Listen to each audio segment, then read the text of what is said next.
ভাই একটা কথা জিজ্ঞেস করার জন্য আসলাম। বলো কি কথা?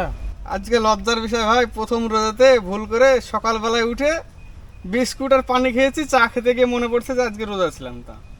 তো রোজা কি ভেঙে গেছে? তারপরে আর কিছু না, খেয়েছো আর নাকি? কিছু খাইনি। তারপরে দিয়ে এখন কি ভাবছো যে ওই রোজাতে রোজা রাখবো না ভেঙে গেছে তাই ভাবছো? যদি ওই রোজা হয় তাহলে আমি ভাঙবো, না যদি না হয় তাই জিজ্ঞেস করতে আসলাম যে রোজা কি ভেঙে গেছে আমার, না রোজা ঠিক আছে। অনেকেরই এই ভুলটা হবে এখন, হয়তো মোটামুটি 2-1 দিন হবে, তারপরে ইনশাল্লাহ ঠিক হয়ে যাবে। এই অবস্থায় তুমি ইচ্ছাকৃত যদি কোনো পানাহার না করো তাহলে তোমার রোজা ইনশাল্লাহ হয়ে যাবে। ভুলবশত বা অনিচ্ছাকৃতভাবে কেউ যদি পানাহার করে ফেলে, হোক পানি জাতীয় কোনো খাবার বা কোনো খাবার যদি খেয়ে ফেলে, রোজার কোনো ক্ষতি হয় না, ইনশাল্লাহ রোজা হয়ে যাবে। তুমি রোজা রেখে দাও, রোজা নষ্ট করো না, ইফতার করবা, তাহলে ইনশাল্লাহ রোজা হয়ে যাবে।